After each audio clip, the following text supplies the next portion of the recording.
slipper, hit him on the pads the first time, it was Tom, and umpire Jack Scott said not out. But 2 balls later, through the time, this one there was even coming. There's such a thing, and again, 10,000 festivals not out. And Pep exploded. The air was blue with invective, as only Pepper, the war hero, could really let it He had a slightly dirty mouth, didn't he? He really did. It let him Did down. he just yell at the umpire, or did he yell at Bradman too? A little bit of each. He said to umpire basically he was cheating, and there was a separate set of rules for Don and a separate set of rules for the rest of us. Bradman got up to the other end very quickly, as he would, with a little single around the corner, and he said to Jack, "You're not going to put up with that, Jack." An official report was made, and that was it. Papers were marked, never play again. And I've got hold of some of the Bradman letters where he writes to the selectors, because there's no internet. Even trunk calls, you had to book them weeks in advance. So people actually wrote to each other, and the Bradman letters have survived, and I've got a whole heap of them at home, and where he talks about Seth Pepper and why it wasn't the thing. Genius of a player, but just hate his politics off the field. So there's no question that's why he never played for Australia. Yes. No one disputes that. No. And Bradman could hold a grudge? Oh yeah. You had to do the right thing by Don, and you had to play in a conservative way. And he was a genius of a player, but if he just had a few more people skills, and I'm not throwing stones at someone who can't throw back.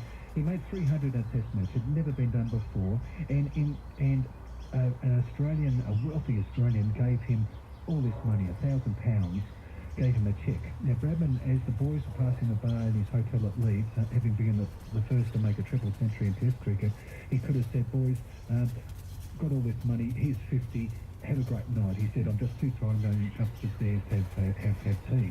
So his empathy with the players, it was more a solo man rather than a team player. And he became a great captain because he had great players around him too.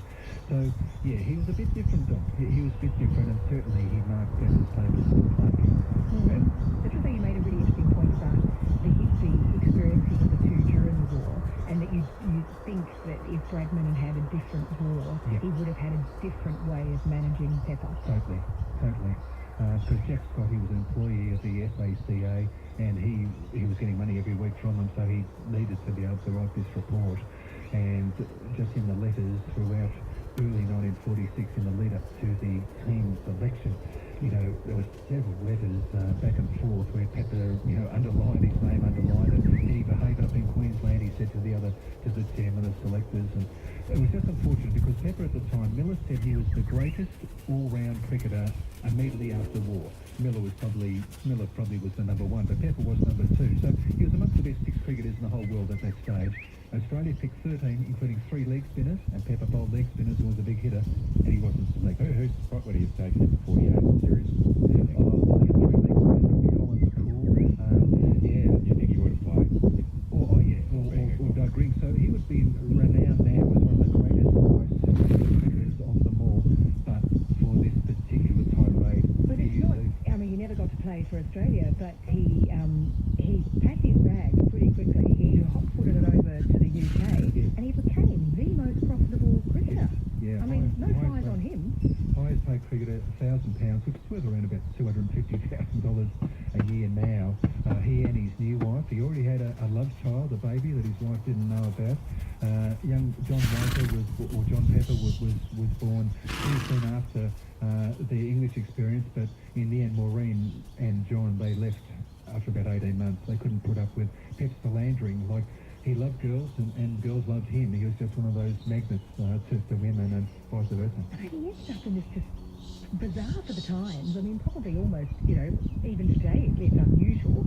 He had a child by a woman who appeared to be happily married, and that child lived, they all lived together. A menage a trois. Yeah, for 30 years. Yeah, they travelled together, they holidayed together, and when you look at the photos of them all together, it's really obvious that the child is Pep and not the actual husband, because the look is so obviously different. Well, this book has been 5 years in the making, and Susan and I were with our Australian Cricket Society tour group who went to a cafe to meet Paul, the love child, and we were running a little bit late, and I was a bit worried. A big cafe, 120 people there, and the first place I looked at, Says Pepper reincarnated. Yeah. And I laughed. It was Paul, Paul Tetlow. And I laughed, and he had a picture of Pep there, and we had the best hour and a half together. He loved his dad. He really loved his dad. But his mum would say, you were never to say that Says Pepper's the dad, because it wasn't the dumb thing, of course, because he was born out of wedlock. There are a few knocks on Bradman, more after he died, about him being that conservative figure that you talk about, and maybe having a type of player that he'd prefer in the team. But really, in the last 12 months, with what we've seen about raising our standards of behaviour and expectation, he was ahead of his time, maybe, because he at least had those standards for on-field behaviour, and that's what we've really been focusing on post-Sandpaper Gate, haven't we? Oh, yeah, the standards have been slipping. I think for 10 years, there was a famous game where Michael Clark came on and took 3 wickets in a virtually an over against India in Sydney, and Australia won this test match that they had no right to. India had done so well.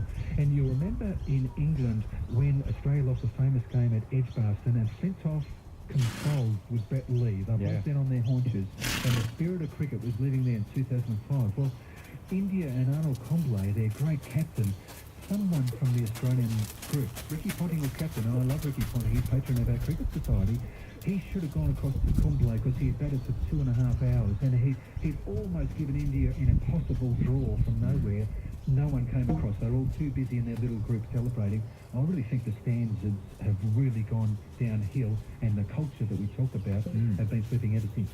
What about Says Pepper's role today? He sounds like a modern player, made for the modern times. Made for the paparazzi, maybe T20 might have been his game, and he could steal the headlines. He hit a cricket ball as a thing, like a big hit on the ball. But he came to Qantas for him out here for the first of the bicentenary test matches, and he was upsetting him both in the start